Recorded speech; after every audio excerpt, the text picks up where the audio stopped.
Hello, I'm Sean Gallagher of the New England Conservatory of Music. I'm delighted that Scott Metcalfe and Blue Heron have decided to organize a program around the work that I'm going to be discussing this evening. It is the Missa L'homme armé of the composer Johannes Regis, a work that's not only strikingly beautiful, but as it turns out, of considerable historical importance as well. So I want to be talking about this piece a bit and some details of it. It's a work that I've spent a lot of time studying. So Scott has asked me to explain some of my own work on this and fill in some of the background historically of this piece. The idea of writing masses based on secular melodies rather than religious melodies might seem a strange idea to a modern mind, but it was very widespread in the 15th and 16th centuries. And one of the tunes that was chosen most often by composers of this period was the tune L'homme armé, the armed man. It's a peculiar tune. It's a tune that is not a folk tune. It's not a thing that's just emerged from nowhere. Someone must have composed it. It's a highly constructed little tune. And it has a rather martial quality to it. And the words that have come down to us connected with it talk about an armed man who should be feared, and that one should arm oneself against this. It seems an odd choice for Mass. And the fact that not one, not two, not 10, but well over 30 composers over the course of the 15th and 16th centuries chose to base Mass cycles on this tune naturally has piqued the curiosity of scholars for years, decades. As with other such cases, theories have emerged. Is it a symbolic use of this tune? Who is the armed man? To what could it refer? The theories that have been posited over the last, well, now nearly century, have ranged from the armed man being symbolic for one of the rulers of the time, say Charles the Bold, Duke of Burgundy, a music-loving ruler who was also very war hungry. So it's not an unreasonable thought that he would have been seen as an armed man. But why celebrate him in particular? Perhaps it has something to do with a group of armed men. There were chivalric orders in the 15th century made up of members of the nobility, and they were, of course, all armed men, and they did have annual meetings. And at these meetings, they would have a mass. And the idea has been proposed that these L'homme armé masses were intended to be performed at these annual meetings of the Order of the Golden Fleece, as it was known. It was a Burgundian-centered organization. Decades of work on this possibility have turned up, sorry to say, little to nothing to support it. It's intuitively a very sensible theory, but we don't have any evidence for it. But one could say, in fact, we have a little bit of evidence against it. We know, for example, that at these meetings of the Order of the Golden Fleece, they had masses, but they were Marian masses, masses devoted specifically to the Virgin Mary. So presumably, whatever tune was chosen to base a mass on for that would have been more appropriate for a Marian service rather than the armed man. However that might be, the theories have continued to flourish. One of the more interesting ones to be proposed is that the armed man is symbolic of the Christian, armed with virtue. This was part of the catechism that was taught, and certainly something that was an image that would have been widely known and held.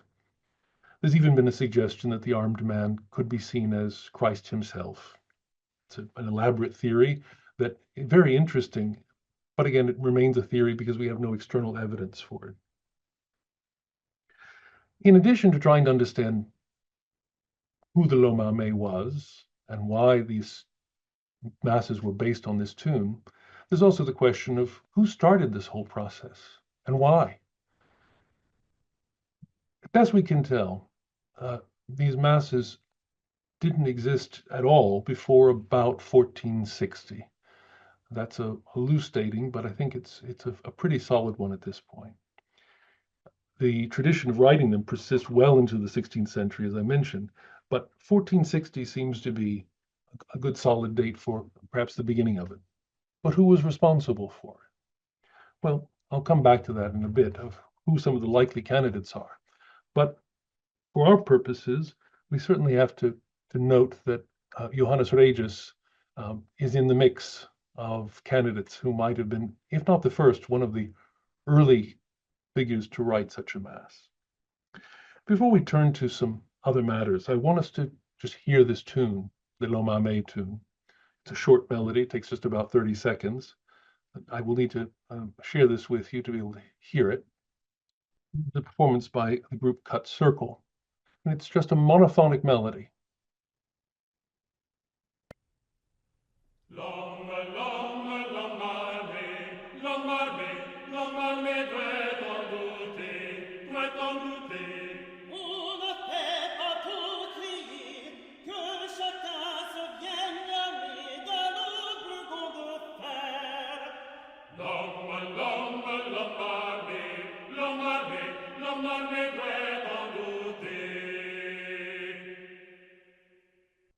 That's the whole tune.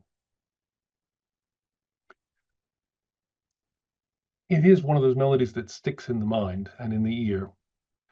And no doubt one of the reasons, at least, for composers wanting to use it is that it's perhaps a structurally interesting melody. It's interesting intervals, fourths and fifths and octaves, things that might have been useful for them, just in purely musical terms, all issues of symbolism aside. But someone had the idea to do it first, and where and how that happened is part of what I would like to talk about now. I want to share now something else with you, some images. This is a map of, as you can see, the regions ruled by the House of Burgundy, the Valois Dukes of Burgundy. And this is during the reign of the last Valois Duke, Charles the Bold, I mentioned previously, who ruled from 1465 to 1477 when he died in battle. As you can see, this is a region that corresponds to northwestern Europe now. Paris is down here at the bottom.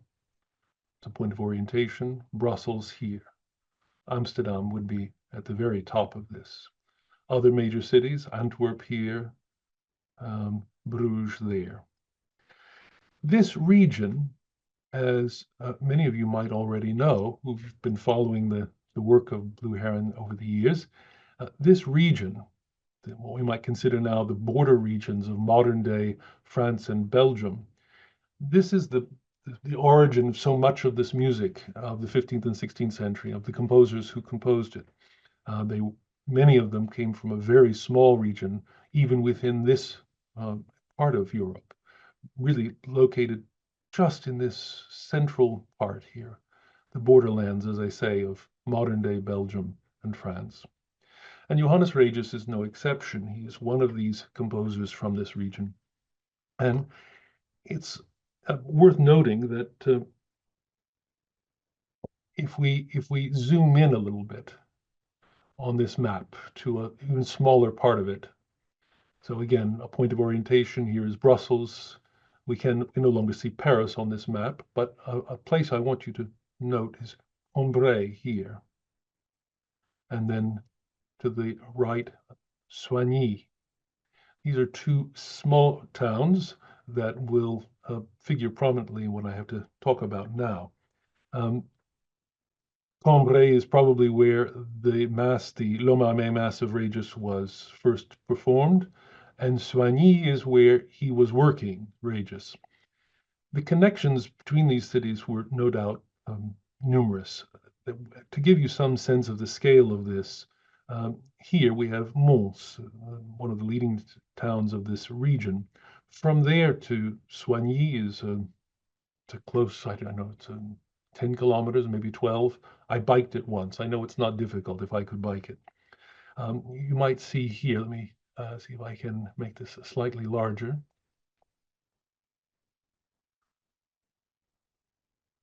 One of the other towns mentioned here, Saint-Guillain. For those of you who were attending any of the performances that Blue Heron did of Johannes Ockeghem's music. Saint-Guillain is a very small little town where Ockeghem was from. It's about 7 kilometers from Mons. You see here Binche. This is likely the hometown of the composer Binchois. And Cambrai is a very important center for music, connected very much with another composer whose name will come up in this talk, Guillaume Dufay. So, in this small region, we have a real density of major figures and major institutions. It's extremely important for the whole history of polyphonic music in the 15th century. When we turn now to Johannes Regis himself, who was he? It's only been in the last 20 years or so that he has become better known to modern audiences with recordings and performances. But in his own time, he clearly was very well known and very highly regarded. We don't know exactly when he was born, but the evidence points to about 1425, and he lived until 1496, best we can tell. So, a full career. You have in front of you now a quote from a book of the 1470s by a music theorist and composer named Johannes Tinctoris. Tinctoris is our best informed witness to many things that were going on in polyphonic music of this time. He was from this same region as all these other composers. He was himself a notable composer, a very fine composer. But in modern times, he's especially important as the author of 12 separate treatises dealing with various aspects of polyphonic music. He talks about the composers, he talks about specific pieces and compositional techniques and issues of notation. And what becomes very clear is that, among other things, he knew the music of his time, in many cases microscopically, being able to discuss, criticize, praise very minute details of these composers' works. So he's not someone who just has a general knowledge of what's going on. He's in the thick of it. The passage I've given you here is from the introduction to this book on the art of counterpoint, Liber de Arte Contrapuncti. And he mentions 5 composers at the outset. And these are 5 names that crop up in several of his treatises, and always the same 5. Johannes Ockeghem, Johannes Regis, Antoine Benoit, Firminus Caron, and Guillermus Fulg. These 5 composers, because they appear in so many of his treatises, I've taken to referring to them as the Tinctoris 5. There's never any variation, always those 5. Sometimes the order gets a little bit turned around. Ockeghem is always first. A little bit about these composers. Ockeghem, again, those of you who've been following Blue Heron in the past might know quite a lot about him. A major figure of this period from this Low Countries composer, active primarily at the French royal court, probably a few years older than Johannes Regis, and died just 1 year after him in 1497. Antoine Benoit, a composer who's probably a little bit younger than both Ockeghem and Regis, best as we can tell, around 1430 would be my guess. He lives until 1492. He's active in central France, but also at the Burgundian court. Firminus Caron, about whom very little is known biographically, is clearly a very popular composer whose works travel all over Europe. A lot of them, copies of them, survive in Italian sources. And Fulg, again, someone about whom we know rather little biographically, but clearly a major composer, especially of masses. We have no secular music by him, no motets, no chansons, but we do have masses. Amongst these, Regis stands out as someone who he composed in all 3 genres, as Ockeghem and Benoit are known to have done. We have motets that are especially widely copied and known in the time, and for which he seems to have been famous. 2 mass cycles, including the L'homme armé Mass, and 2 songs. If we read what Tinctoris has to say about these 5 composers, it's telling. After mentioning them, he says, they glory that they had as teachers in this divine art, and now he mentions 3 other figures, John Dunstable, Gilles Binchois, and Guillaume Dufay. Now, Bashwa and Dufay are known to us as two of the major figures of the generation before Ockeghem and Regis. They were both born probably around 1400, and Dufay in particular will figure in the story of Johannes Regis and his L'homme armé Mass. John Dunstable, very briefly, an important English composer whose works seem to have served as models for some continental composers, especially of the generation of Ockeghem and Regis. So whether they were in fact the teachers of Ockeghem and Regis, I doubt it. I do know that Regis knew Bashwa quite well. They worked in the same church in Soigny for several years, and we know that Regis knew Dufay. Whether he was a student of Dufay's, that we can't determine, but Regis certainly admired and knew Dufay's music. Tinctorius goes on to say that of the five, almost all these men's works exhale such sweetness that in my opinion they should be considered most worthy, not only for men and heroes, but even for the immortal gods. Certainly I never listened to them or studied them without coming away more refreshed and wiser. Just as Virgil took Homer as his model in his divine work, the Aeneid, so by Hercules do I use these models for my own small productions. High praise. To have such a well-informed writer as Tinctorius praising Regis at this level, it's clear he was seen as one of the major figures of his time. I should mention that all five, Ockeghem, Regis, Bunois, Caron, and Fogg, all five of them wrote masses on L'homme armé. It gives you a sense of how widespread this became. Dufay himself wrote one. What the chronological ordering is of their various masses has been a source of much debate. Dufay is the eldest of them, but that doesn't necessarily mean that he was the first to write one. Ockeghem has been suggested as possibly the originator of the tradition, as Bunois. For various reasons, I think that Dufay is the likeliest candidate to have been the first, though as it happens, the earliest reference we have in writing to any work based on the tune L'homme armé is the Mass by Johannes Regis. You should see in front of you now what looks like a frightening document. It is a pay record, essentially, from the cathedral in Cambrai, where Guillaume Dufay worked. It's a document from 1462. And in it, we are told that a particular scribe, a man named Simon Mellet, I'll point out his name in a second, right here, Simon Mellet. He's being paid for having copied various pieces of music. So item, each item is listed, and it tells what he wrote, how many pages of it took to do it, and how much he's going to get paid for it. Among the items that are listed here begins item, le Messe Regis sur l'homme armé, the Mass by Regis on l'homme armé, containing 14 folios. So it tells us how long the copy was. This reference, modest as it is the earliest known datable reference to any work, as I say, based on the tune. Does that mean that Regis was the first to write a L'homme armé Mass? No one has ever suggested it, and I won't suggest it here. But that date is one that we have to contend with.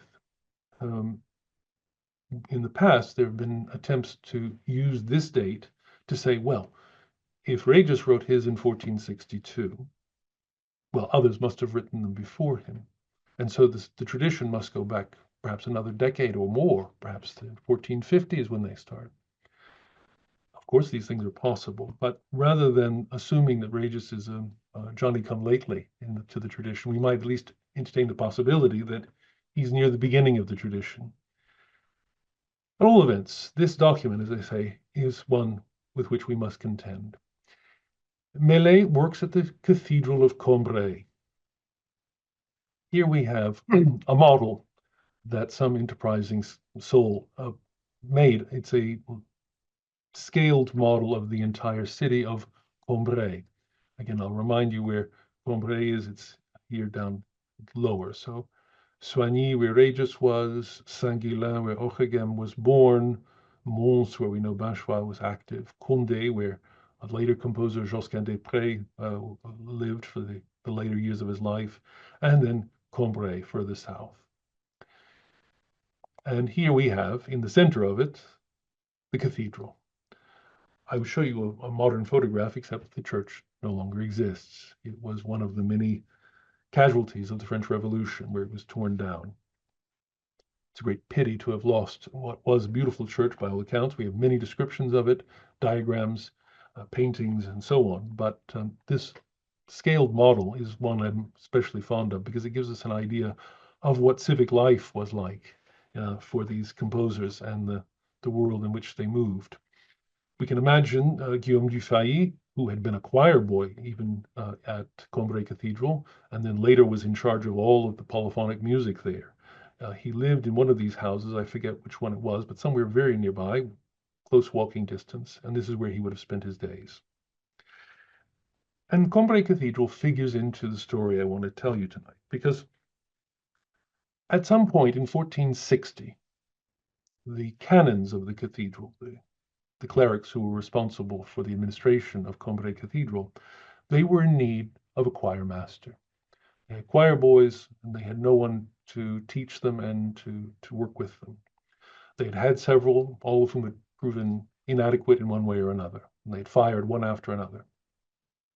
So in November of 1460, the canons instructed Dufay that he should invite Johannes Regis to become the new choir master in Cambrai. At that time, Regis was in Soigny already, and he had a comparable position there. He was a choir master. Things could have gone very simply.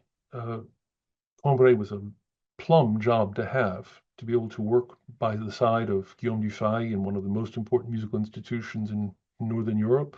Who wouldn't do that? So it's a bit curious that what seems to have happened was a prolonged negotiation between Dufay and Regis. The reasons for it are not entirely clear, but one can piece it together a little bit, and it's required the work of several scholars to try and get some sense of what happened. It seems that Regis was up for a different position in Soigny, his home institution. And that position was a position for life. It was paid well, and it would have been a rather cushy job. He had a contender for that position. He was a competitor, and these things could be very difficult and highly political to try and make them work. It seems that Regis was trying to keep his options open. He wanted the position in Soigny, but he didn't want to close off the possibility of going to Cambrai. So he requests that changes be made at Cambrai. That they change the house where the students are housed. He wants improvements made. This is an unusual step to be taken by any musician at the time. You were offered a position and you were lucky to get it. The idea that you might be making demands seems strange. Clearly, Cambrai was interested, though, because they did entertain this possibility, and the negotiations go on for really almost 2 years. And in the end, nothing comes of it because Regis gets the position he wants in Soigny, his cushy position as schoolmaster, actually, and he stays there for the rest of his career. But his music was going to Cambrai. As we've seen, we have this reference of Simon Mellet copying his L'homme armé mass, and there's other music by Regis that we know was copied in exactly this period, between 1461-62. Right when the negotiations are going on. It suggests that Regis was in contact with the authorities there and perhaps was sending some of his music. Either the music was already known at Cambrai and that's why they were interested in him, or perhaps he wrote music on spec for them. We know that these choir masters were often the composers who provided polyphony for these large musical institutions like Cambrai. So it might very well have been that Regis was sending them music in anticipation of becoming their new choir master. However that might be, it is interesting for us to have this copying record at Cambrai because it tells us that they had the music for this mass. There are things about the Mass, though, that capture our attention. It is not just a l'homme Mass. The Mass itself, in setting the sections of the Mass, Kyrie and the Gloria, which begins with the words et in terra, the Credo, which begins with the word Patrem, the Sanctus, and then the Agnus Dei. These are the 5 main sections of a cyclic Mass like this. In each of them, he uses a chant texts, and he's using the melody of l'homme, which you heard at the beginning of my talk, but he sets other words to it, not the words of the Mass, Kyrie, eleison, Christe eleison, but rather texts that are taken from plain chants that belong to the office of Saint Michael. In particular, one that begins with the words Dum Sacrum Mysterium. Now, that in itself is enough to tell us that the Mass is not only a l'homme Mass, but a Mass intended for the feast of St. Michael, or to honor St. Michael, the Archangel. Even if he had put just this one text, Dum Sacrum Mysterium, that would have been enough. He splits it up over various sections. The words Michael Archangelus Tuba Cecinit, this is a continuation of Dum Sacrum Mysterium. But he does more than that. While using the l'homme tune through much of it, he's also adding other texts, other chant texts from the office of St. Michael. At some point, the words Mila Milium show up, and then Michael Praepositus Paradisi, Michael the Provost of Paradise. And this continues. You keep having little bits of text from the office of St. Michael that keep appearing, often sung to the tune of l'homme, in some cases even based on the original plain chant. So they can have 2 pre-existing melodies at some points, the l'homme tune and a plain chant tune, plus all of these other St. Michael chants that are going on, and this persists through the whole Mass. It's really a kind of extraordinary mixture of things. This raises all sorts of interesting possibilities and questions. L'homme, the armed man, surely one of the things that the late medieval mind might easily have made a connection between is a tune with the words the armed man and the emphatically armored and armed Saint Michael. Here we see him this is a detail from a famous painting by the Netherlandish painter Hans Memling, showing him weighing the souls after death. One of the things St. Michael, the armed archangel, is known for. In the rest of the painting, we see Christ above the orb of the earth. But here's St. Michael. In countless depictions throughout the Middle Ages and the Renaissance, and still later and still today, Michael he's a warrior of sorts, and he's often depicted armed. For the late medieval mind, making an association between l'homme armé and the armed archangel seems obvious. And here we have an advantage, because we're not beginning simply with a theoretical linking of l'homme armé with something else, but in fact we have the Mass of Regis. It is a demonstrable connection. Why he chose to do it in this piece is something that's been left sort of unstudied for a long time. When I began digging around in it, I was surprised to find that we could make some headway to try and understand what might have happened. Briefly, this is what seems to be the case. One of Guillaume Dufay's colleagues at Cambrai, a fellow canon, was a man named Michel de Beringhen, a longtime member of Cambrai Cathedral, an old friend of Dufay's. And like many individuals of any means whatsoever in the late Middle Ages, as he approached the end of his life, he was concerned about the fate of his soul and after his death, and he provided for it by endowing musical services, religious services. In his case, a procession to be done within the cathedral at Cambrai on the feast day of St. Michael, his name saint. He was, after all, Michel de Beringhen. So it would make sense for him to endow a service for the feast day, September 29th, of his name saint. This is a very common process, and the idea of having processions for such a thing, very common. He even provides money in his will for it, and the executors who were at Cambrai, the executors of that will, had money to distribute to pay the singers for doing this. It was a large sum of money, and it specifies that this procession should be done on the 29th of September. Here we have a diagram of Cambrai Cathedral, and so the choir would be at this end, and the transept here, and in the nave, in the middle of the nave, about here, there was a clock and there was a column, we're told, and at which there was an image, we're told. It's a sculpture of St. Michael.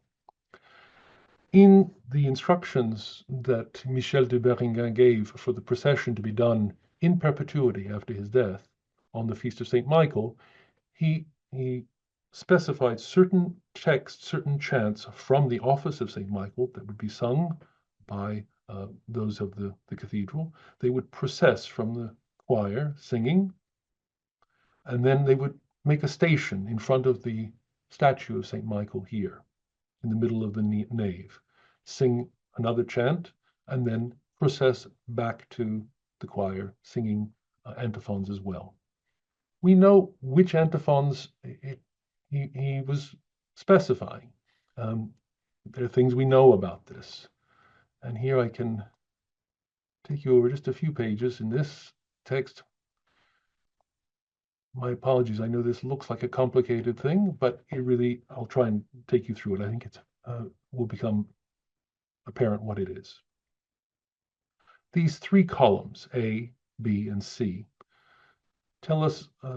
list various chants. In A is a complete list of all of the chants that would have been sung at Cambrai Cathedral for the office of St. Michael, on the Feast of St. Michael. And this is the order in which they would have been done, and in the order in which they appear in manuscripts that were copied for Cambrai. I should mention that the order of an office, such as the Order of St. Michael, would have been different in different places. Different chants might have been sung, and certainly in different orders. It was not a uniform practice across Europe, in fact, not even across a region. From one major church to another, you might have considerable variety. So identifying the specific order of the chants for St. Michael at Cambrai was a crucial part of this. So as you can see, it's a long list. The office takes place over many hours in the course of the whole day, ranging from early in the morning, very early in the morning, with first vespers, to matins, lauds, terce, sext, non, second vespers. So this long list of chants, all of the chants that would have been done, the ones that are in bold here are the ones that were specified by Michel de Beringhen when he set up a foundation for a procession of the Feast of St. Michael in his will. He died in the same year that he set up this foundation, 1457. And he specified two chants that come from early in the office, as it happens, Te Sanctum Dominum and Stetit Angelus Juxta Aram, plus a little brief kind of recitation called a collect. Then, as they're processing back to the choir, after they've done their station in front of the image of St. Michael, they sing two antiphons, one, Angeli Arcangeli Troni, and Arcangeli Christi Michael. I have no idea why Beringhen chose these particular chants of all the possible chants he could have chosen from this office. We might bear in mind that for these clerics, even ones who were interested in polyphony, the music that they heard day in and day out throughout their lives was plain chant. And then for the singers, it's what they would have been singing much of the time. Some of these plain chants must have been known to them so well, so deep in their bones, that perhaps they took on special significance. Whatever the reason, we see that the procession chants consist of two chants from early in the office and two from rather late in the office.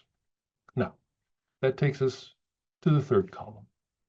I mentioned that Johannes Regis, in his Mass, in addition to using the tune L'homme armé, also uses various texts, and in some cases even melodies, from chants for the office of St. Michael, the first of which is Dum Sacrum Mysterium. You'll notice that Dum Sacrum Mysterium is the next chant in the office after Stetit Angelus Juxta Arem. In other words, right where the procession stops at the beginning here, the first thing that picks up in the Mass is Dum Sacrum Mysterium. The chants and chant texts that follow in Regis's Mass consist of these: Factum est silentium, Michael praepositus paradisi. Later on in the Mass, Dum comiteret bellum, Laudemus Dominum quem. You'll notice that the last of the chants that he used happens right before Angeli Archangeli, which these are the chants that are sung as they process back at the end of the procession. In other words, the chants, the pairs of chants that Beringhen had chosen, literally bookend the chants that are used by Johannes Regis in his Mass. The likelihood that this could be a coincidence is vanishingly small. It seems to me clear evidence that, for whatever reason, Regis's L'homme armé Mass, his St. Michael Mass, was not only copied at Cambrai, but was in fact written for Cambrai, and in fact written somehow in connection with Beringhen's procession. Again, we have evidence of these kinds of things happening. An endowed service is set up like a procession. And then at some later point, more money is set aside, or money that had been set aside before is used for amplifying or augmenting, they would call it, the endowment. So much money was set aside by Beringhen for this procession that there would have been certainly enough money to pay the singers at Cambrai Cathedral to sing a Mass. And indeed, we know that Masses, full Masses, could be a part of a procession. Procession would proceed to one part, do a station, and at that station they would sing a Mass and then process back. My suggestion is that that's what clearly seems to have happened, given all of these text connections between the office of St. Michael at Cambrai Cathedral, the endowed service by Michel de Beringhen, and the texts and, in some cases, chants that are chosen by Johannes Regis for his Mass. It seems to me that in making his Mass, he was aware of this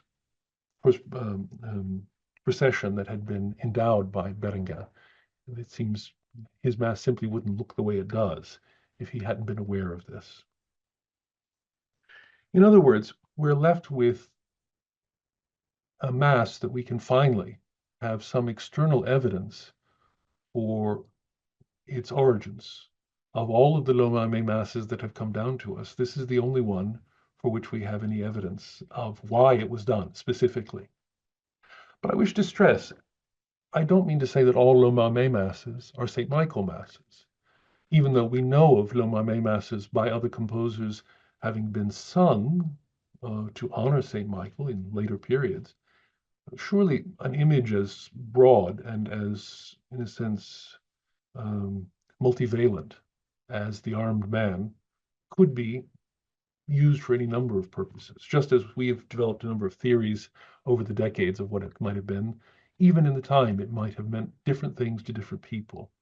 So that this Mass was composed for a very specific occasion, a very specific place and time, does not rule out other possibilities. But it does allow us finally to have one Mass, a L'homme armé Mass, that is somehow can be localized in a way in its origins. The other works that are done on the concert that Blue Heron will be doing are the chants that are connected with Beringhen's endowed service, and some pieces by important other composers of this period and slightly later, using texts that are connected with St. Michael.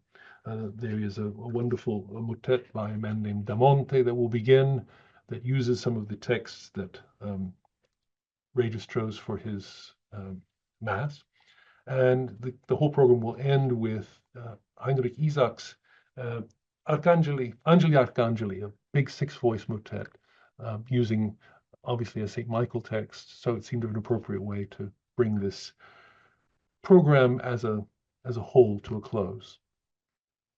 Well, I hope all of this has helped clarify or enrich your understanding of the pieces you'll hear in the concert.